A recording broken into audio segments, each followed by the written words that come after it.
Hey, everybody. Welcome to the Tribe of Leaders podcast. I'm your host, Emi Kirshner. If you've been following me even for a little while, you know that I'm a huge fan of having a gratitude practice. I think it's a great way for shifting anything that's happening to you that you're not in love with into something that's more positive. And one of the first apps that I ever used was years ago, was called the Gratitude Journal. And imagine my surprise when I connected through a Facebook group with the creator of that app.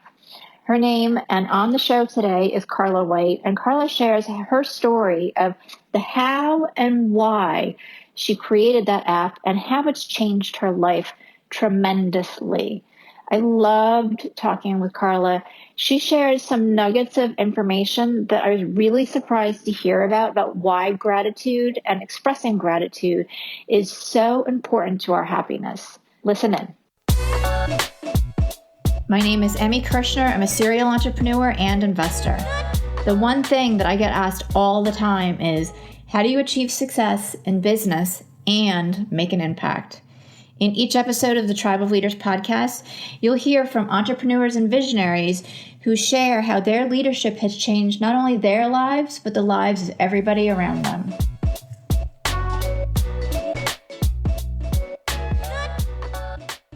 Carla, welcome to the Tribe of Leaders podcast. I am so amazingly excited to have you on the show today because I started using your app, I'm going to say like 5 years ago. It was a long time ago.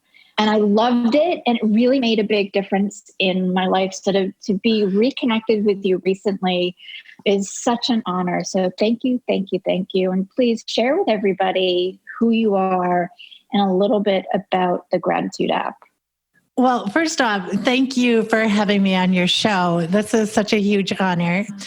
I'm Carla White. I am the first woman to launch an iPhone app. So that was well over 10 years ago, and the app is still in the App Store. It's a gratitude journal. And I tell you what, when I created that, I was hoping one person would download it and use it. And I'd be like, okay, yay, success. And here I am. I'm talking to you 5 years ago. That's amazing. Right? Right? Oh, yeah. It was the first gratitude app I think that I ever used. Well, it was the first one on the App Store, right? And then there are probably. Now there's a lot of other ones, but it was the first one. And, no team, just me, no funding, no big marketing, nothing. And gone strong for 10 years on the App Store, in the top of the charts. So what was it that made you start this app? Because, gratitude now is like the big thing, but 10 years ago? Yeah, because 10 years ago, I had to explain what an app was when people were like, what do you do? It's this little piece of software. It runs on a phone. And I'm like, what? Yeah. So for some of you guys out there, we did have to explain what apps were. But I also had to explain what a gratitude journal was, because people I'm like, okay, you write down 5 things each day that are pretty cool. That's it. And people are like, why would you do that? And the reason I created the app is because that little practice of writing things down each day that were awesome completely saved my life. I can't emphasize that enough. I mean, here I was. Well, it kind of started back. I was living in London.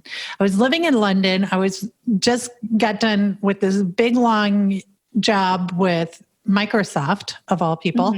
Awesome. Like, that was the company to work for at the time. And I was traveling all over the world, had a, 6-figure salary, all that. And they said, do you want to go back to the States? And I said, nope. They said, well, then we're going to let you go. So here I was in London, didn't want to go home. And I had just met my now husband, then boyfriend. And we thought, well, let's start a business together, right? How hard can it be? And I started this business, and it was eating every penny that I saved from my career. And I wasn't handling stress. I wasn't doing it. I would go out for a run like a couple of times out of the week. And because I could run, I thought, I'm good. Nothing's wrong. But I was drinking. Those endorphins. Yeah. Yeah. Like for 20 minutes every few times a week, I'd have this endorphin high, but other times I had a drunken high to get through. I would binge watch TV. I basically was an escapist from all these problems that this business was creating in my life. I mean, I just kept going, it's going to turn around one day. It's just going to, this next client, that's going to be the client. And I never did. And I was like, insomnia, ulcers, migraines, the whole shebang. And right when I thought things couldn't get any worse, I get this middle of the night phone call from my brother saying that our dad had suddenly passed away. And I had nothing. I had not, like you would think, having a career. Then I was married. We got married by then, living overseas on my own. I'd have something in my tool belt, but I had nothing. And I pretty much, for the next, 6 months, would just lay on the sofa, zombie, pig out, drink. My husband would try and get me out of the house to, do something. And I'd bawl. I'd go to the supermarket and I'd bawl in the cookie aisle. So he thought, well, let's take you back to the States. You got to get closer to your family because I don't know what the heck to do with you. Right. And because I wasn't depressed. All right, let's just get that straight. I wasn't depressed, and total in denial of that. And so we get home to South Dakota, which I fought tooth and nail because London wasn't my home. I worked really hard to get there. I mean, I grew up on a farm in South Dakota. I worked my butt off to be able to live overseas. And back was putting my tail between my legs, giving up. And so that just made stuff worse. I mean, cusp of winter, we packed one suitcase and there wasn't any winter clothing in there, that's for sure. I had nothing to deal with 30 below weather. And, isn't it really cold out there? Yeah, it gets crazy cold. And then, because it gets so cold, you drive everywhere. So I wasn't walking. I was putting on more weight than ever, drinking, micro brews, eating sun chips, because aren't they kind of, like granola? And sort of, yeah. Yeah, right? Totally had myself convinced on that.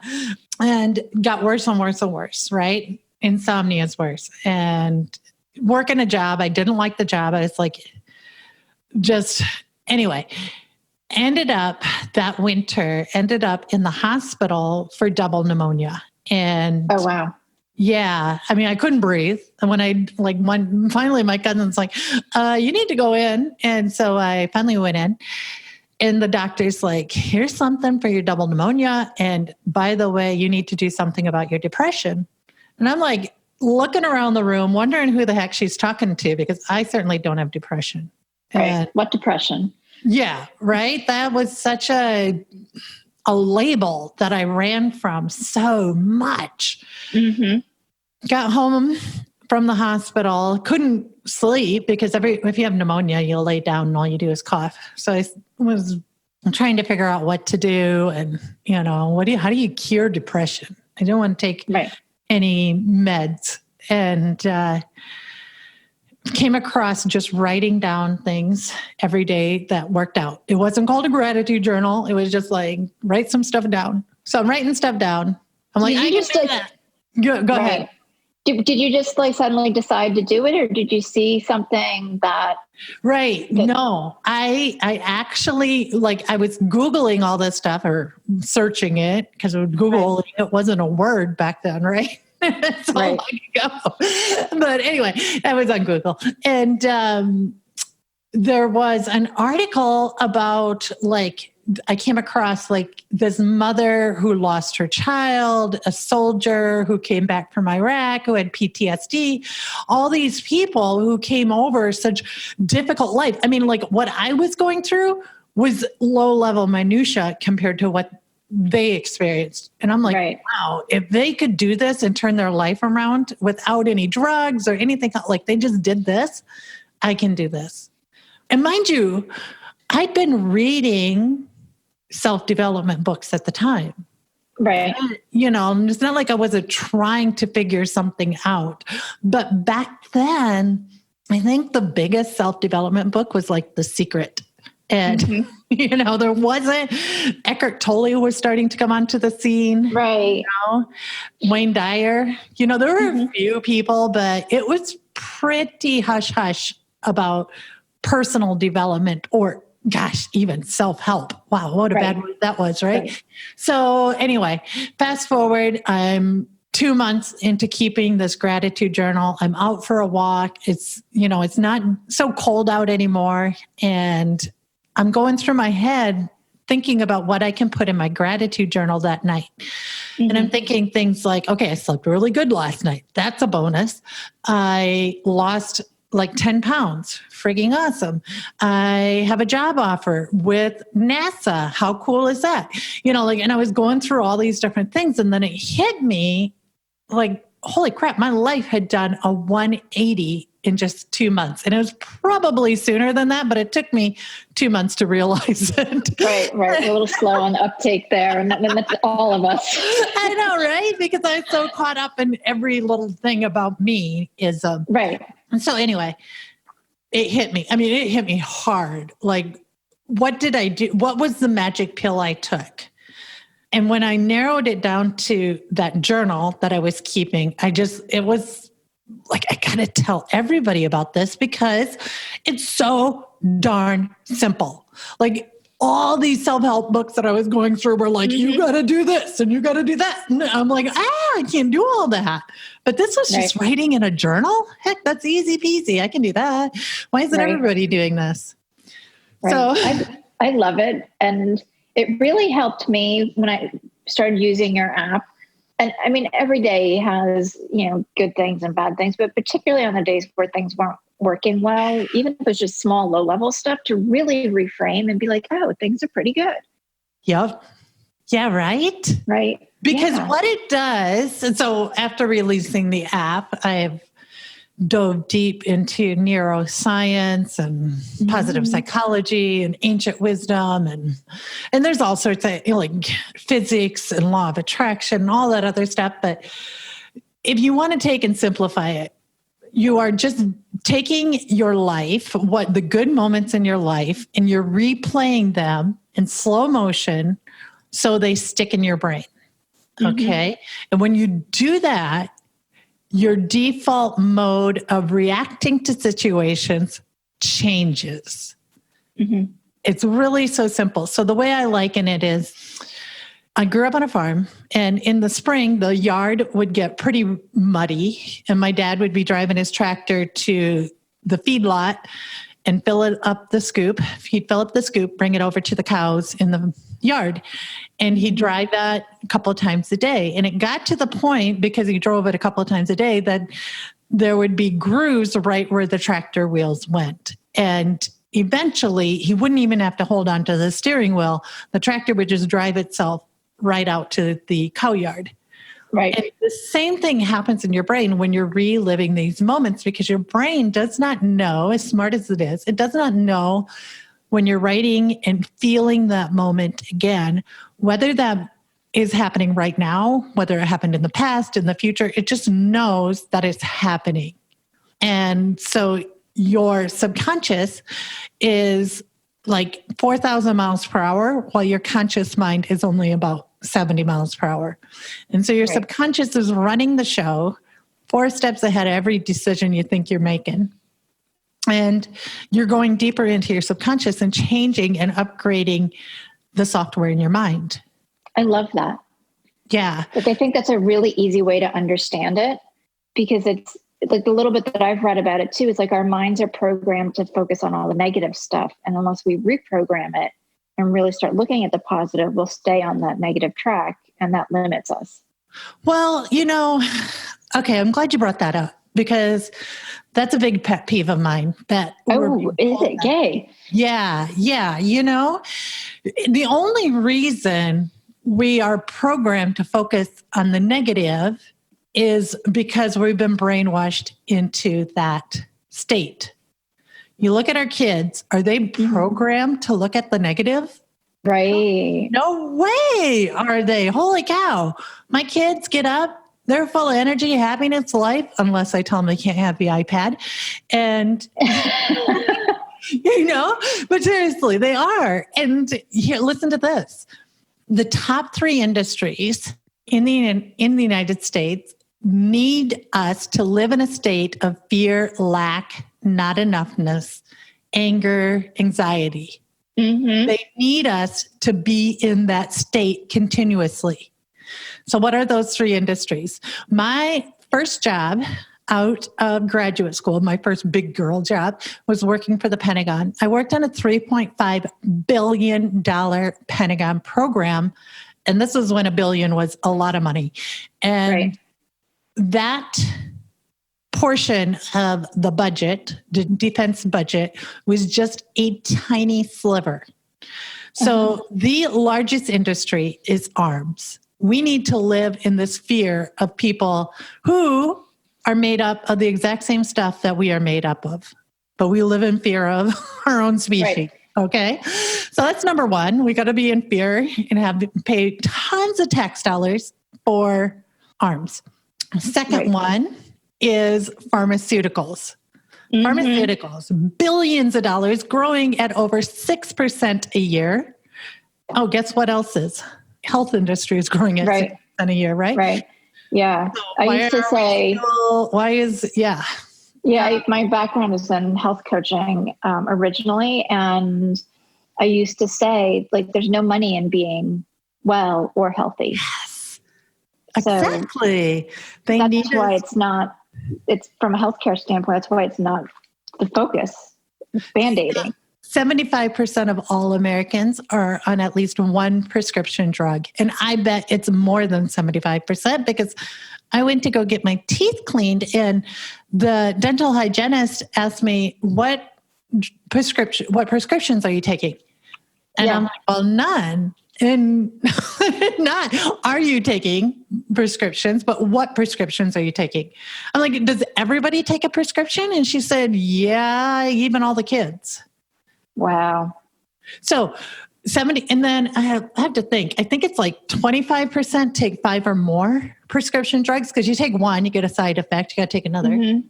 And 8 of the top 10 prescribed drugs are for stress related illnesses. These are preventable illnesses. Mm-hmm. Okay. And so that's the second industry. All right. Then the third industry is alcohol and tobacco. So, hey, you had a bad day. Why don't you unwind with a little bit of a depressant? And just to keep you drinking more. Yes, an addictive depressant that is marketed in a way where if you aren't drinking it, you aren't cool, right? In order to be cool, you drink. All the cool kids drink. So, heavy marketing budget to change what alcohol is. So, and those are the 3 top industries. You look at all the branches off those industries that support it. It's incredible. So it is. Our natural state. So like if you meditate or if you try to meditate and you say, look, I can't do it, your natural state is actually a meditative state. You just haven't practiced it. Your natural state is an abundance, grateful state, a happy state. You just haven't practiced it. And so, go ahead. Yeah, I would say like a happy 2-year-old. Yeah. Or a 4-year-old. Exactly. Why couldn't you be? Well, I got my mortgage. Well, I got, this healthcare issue. I've got a divorce or, cancer or something. Right. And those are just a result of this conditioning that we've had where it's a society that promotes a heck of a lot of food. It promotes overworking and not being with your family. It promotes if you fail, then you need to give up. I mean, in our schools, we learn that at a very young age that at this failure, give up, stop. You're not cut out for this. Right. And it promotes just like binging on all sorts of stuff as a release. Binge on some burritos, binge on Netflix. Mm-hmm. Yeah, and really zone out. So your gratitude app is almost like returning to a way to return to our natural state. Yeah. So something that we've also been conditioned to believe is that there's not enoughness. You're not enough. Like you need to be more to have whatever you want to have. You need another certificate. You need a better body. You need better eyebrows, something. And the truth is that you absolutely are enough. It's the courage to move forward, the confidence to move forward that is the key ingredient. So, and there's two ways of looking at this. So first, I'm going to give you just a really simplistic way, and then I'm going to get into some quantum physics. So a very simplistic way of looking at this is, let's say you have, like you want to ask somebody out on a date, and there's two different outcomes. They say yes or they say no, right? And this is called the law of expectation. So what you get is what you expect. So you go into this and you're expecting this person to say no. You're not sure if they like you. You're not like really feeling it that much. Then what you're going to do is you're going to have anxious apprehension. You're going to be riddled with so much anxiety that the actions that you take will be different than if you know this person's into you, they're jiving on you, all your friends have told you this, then you're going to go into that whole situation with joyful anticipation. You're going to be far more confident. You're going to have so much more fun with it. I mean, take like a job interview, take a doctor visit, take just a hard conversation you have to have with somebody. Maybe you have a teenager in your house that you just already in your mind, as soon as they get home, they're going to be difficult to deal with, right? And you already put that anxious apprehension as the expected outcome.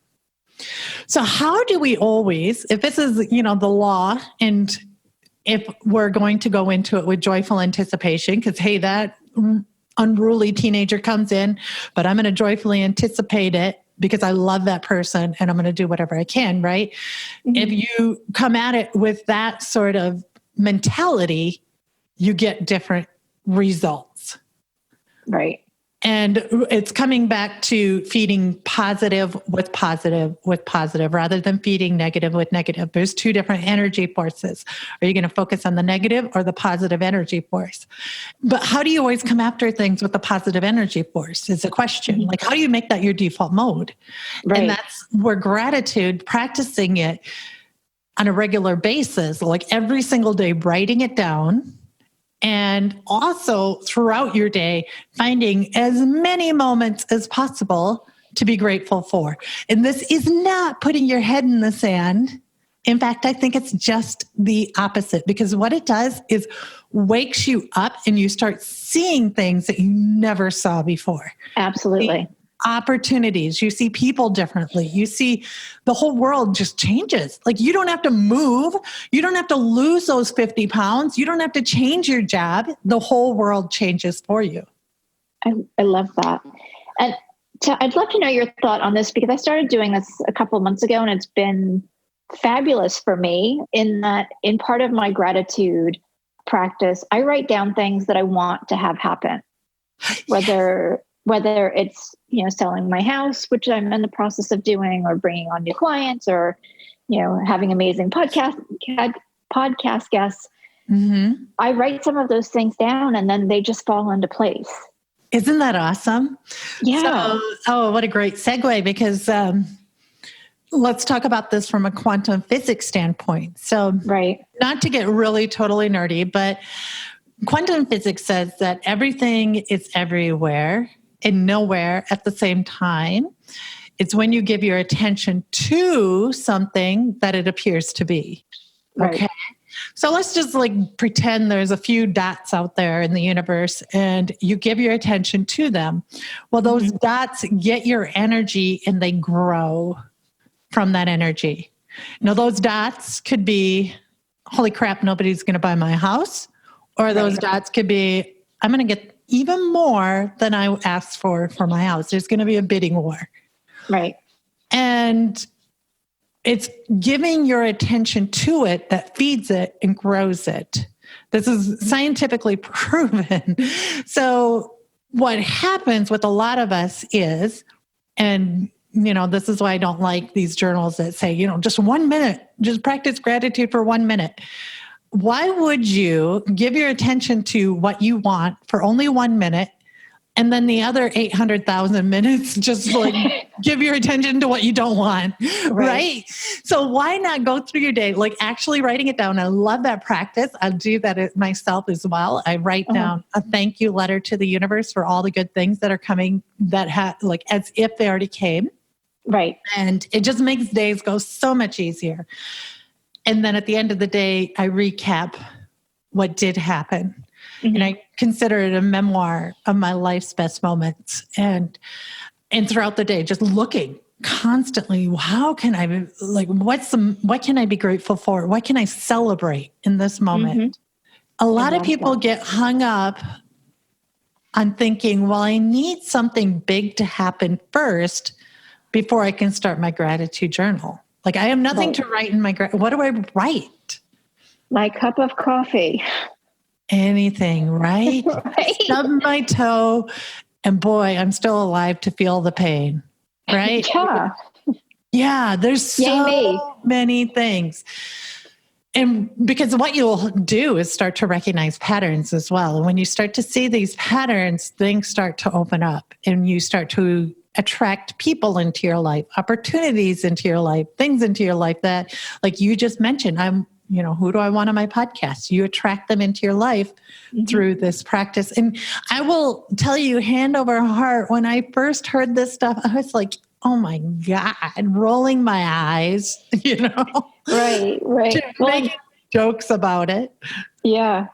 To having the app, which I'm really curious, like, how did you go from, and what was your thought process from, all right, I've changed my life by doing this gratitude practice, to understanding why it works, to I'll make an app?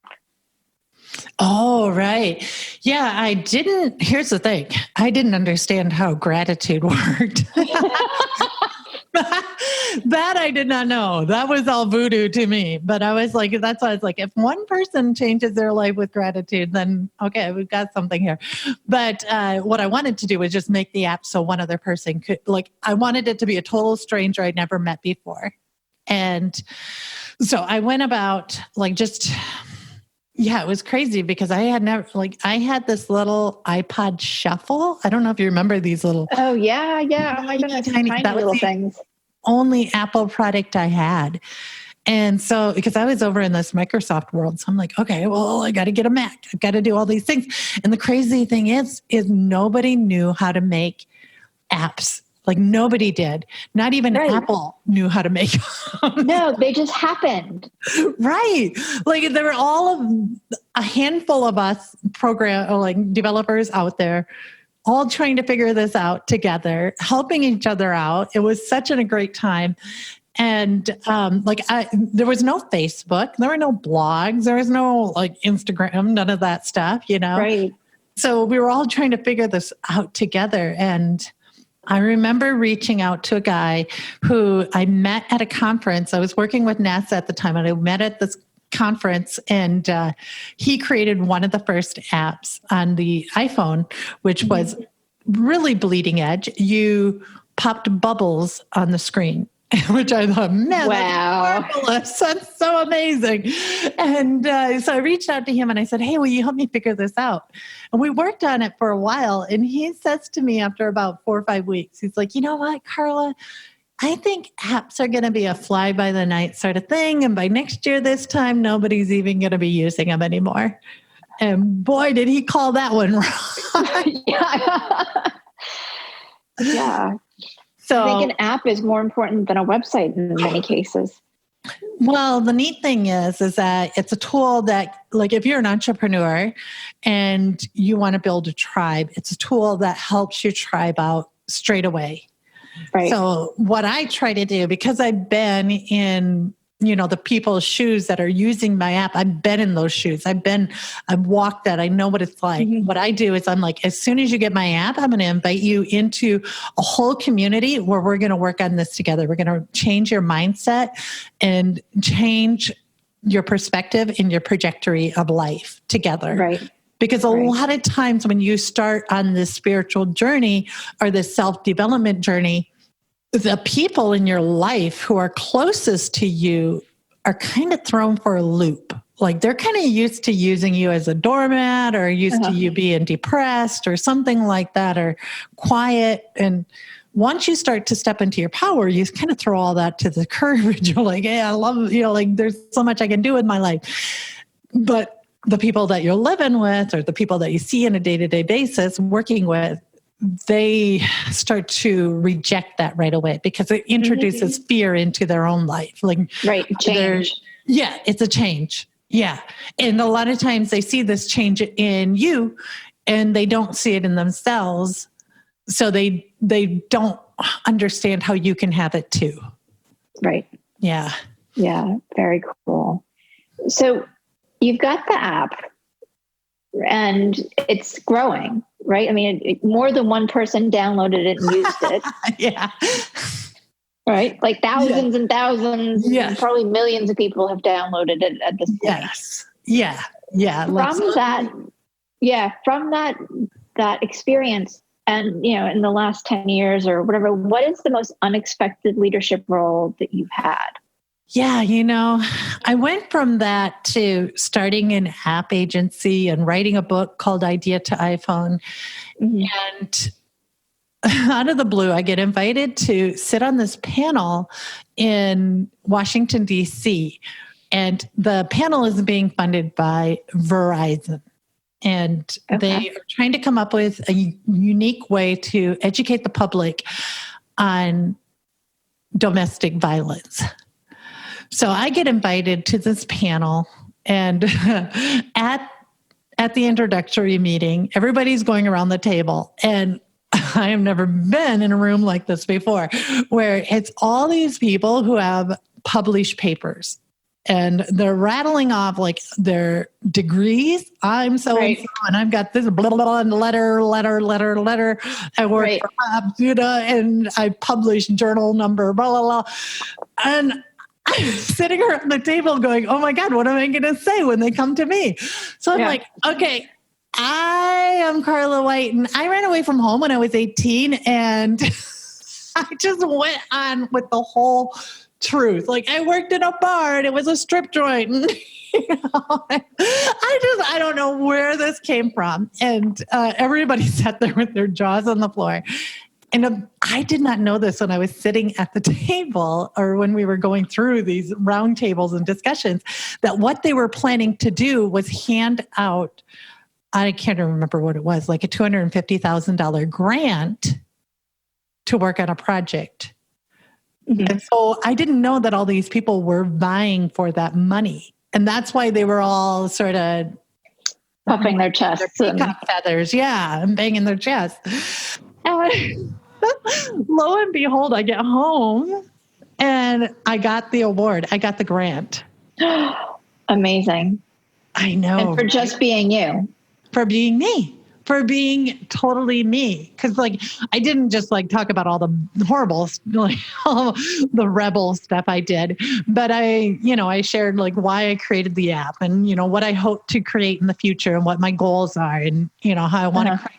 First, I really, really, really, really want to help people get unstuck. Stop telling yourself that story. Get yourself out of that situation. Just get out of there and get yourself on the path that you are meant to have. And then when you're on that path, allow as much money and freedom and happiness to come to you and shamelessly accept it. So many people feel like they can only receive what is logical or rational. Mm-hmm. I shouldn't be greedy. Come on, be greedy already. Look at the people who are running our country. When women make a lot of money, then we can fund other women projects. Mm-hmm.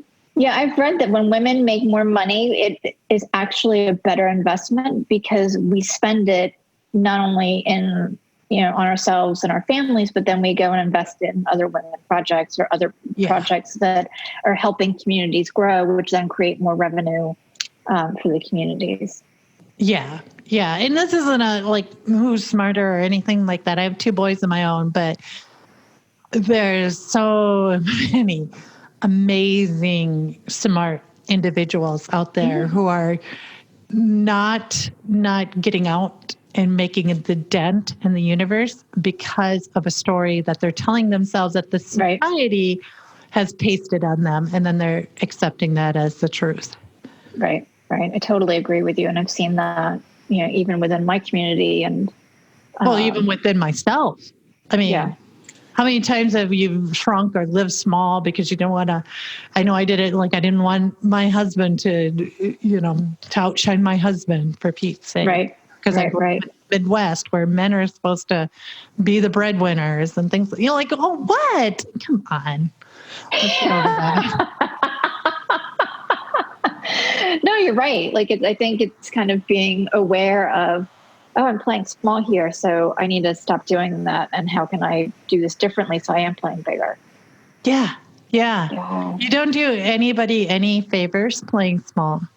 Yeah. Like, I have clients who they're producing their biggest project of their life. They're putting it out there, and yet they're too afraid to tell anybody about it because they're afraid of what people will think. And how many times have we shrunk because, oh my gosh, I'm going to do this? I'm going to pay money for that? Like, if only people knew how much money I paid for my coaching, I think some of them would roll over. But I tell you what, you want some shortcuts, get a coach. Go do stuff that seems kind of crazy. I am a coach outside of being a host of this, as you are aware, and I've had coaches, and I presume you have too, and it's been the best investment I've ever made because you've got that somebody outside of you going, hello, you're doing that thing again. Yeah, right? Yeah. And for some reason, we go through school and we're like, okay, I'm done with high school or I'm done with college. Right. Now I'm done with learning. Yeah. No. Oh my God. Our whole lifetime. Yeah, right. That's the fun of life. Lifetime. That's the juice. Yeah, absolutely. So what do you encourage people to do who are looking to, kind of get outside of themselves? Are there any tools that you offer that they could access? That would help them start resetting, their mindset, get some appreciation for the gratitude, etc. Right. Well, I mean, you can get my app, but you just need a piece of paper and a pen, really. Right. My app is called My Gratitude Journal, and it's on the App Store. It's got a little Buddha icon. And I think if you go to thegratitudeapp.com, it'll take you right there. Okay. But here's my little secret trick to really creating energy in the way that you want it to go. And because if you think about your life, it's like this big tanker going through the ocean, and turning that tanker around takes some effort, right? It's not just going to happen after 1 or 2 practices of writing in your journal or anything like that. In fact, let me liken it to this. Would you rather me give you $1 million right now, or give you 1 penny that doubles every day for 31 days? I think I'd rather take the penny because I can't do the math in my head, but my guess is you end up having more. More, you do. Yeah.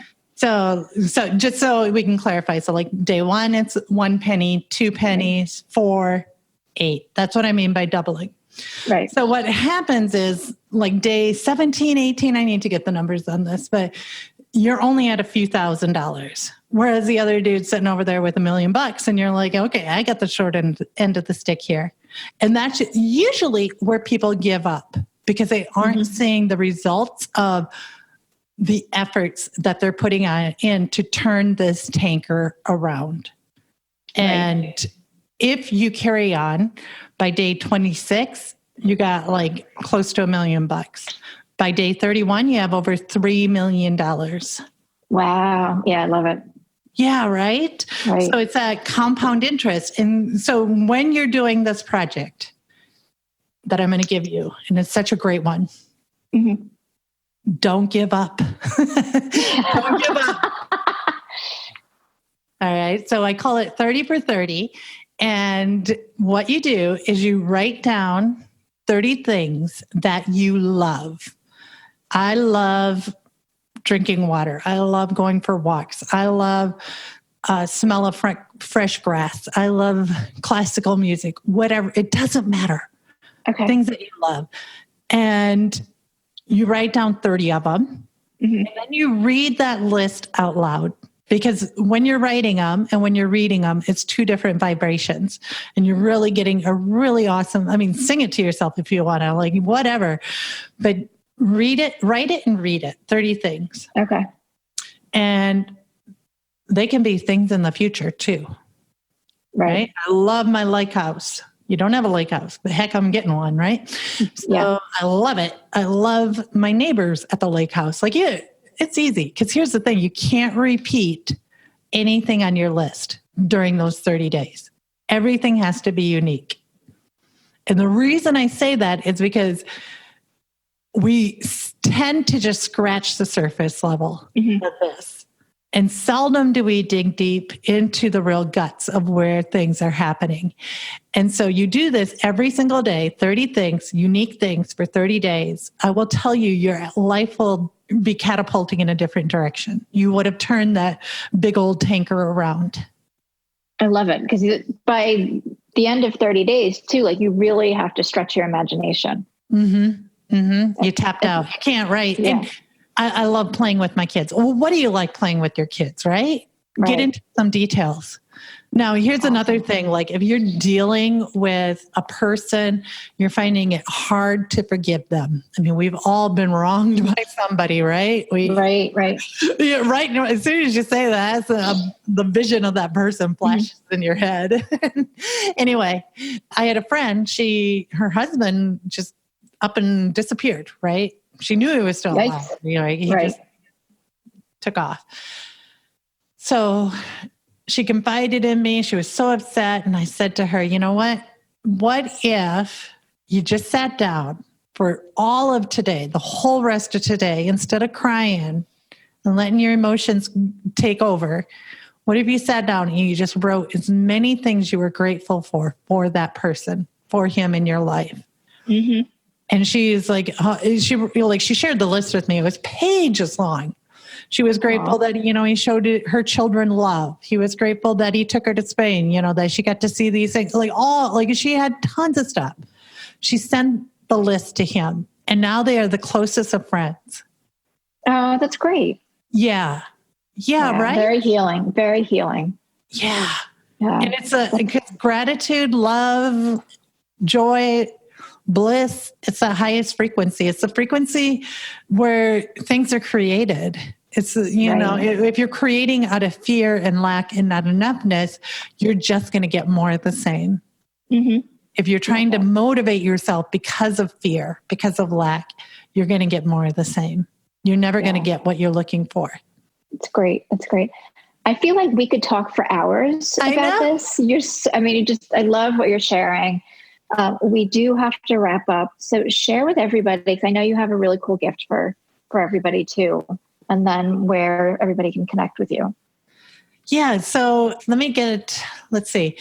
Well, if you want to create an app, I do have a free roadmap that you can download, which is called the Ultimate App Success Roadmap. And you can get that at carlawhite.org roadmap. Okay.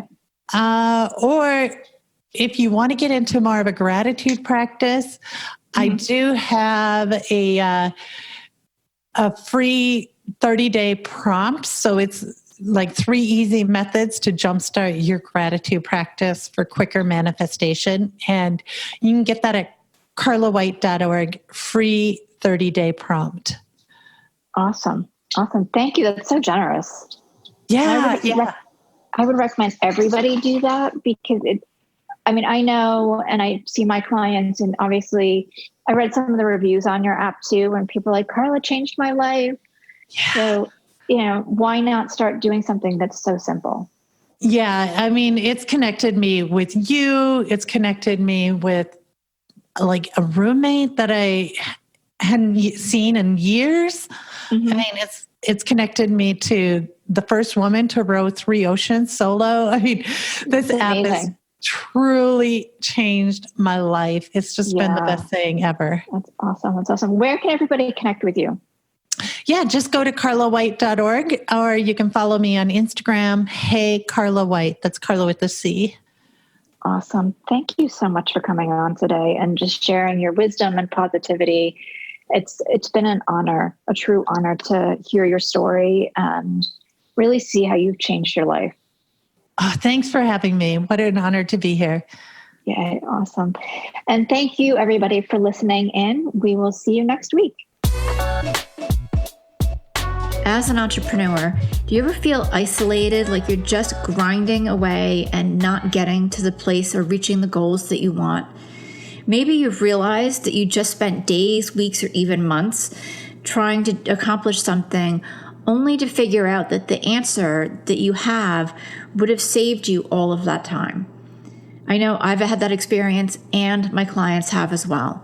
And that's why I created the Tribe of Leaders Biz School.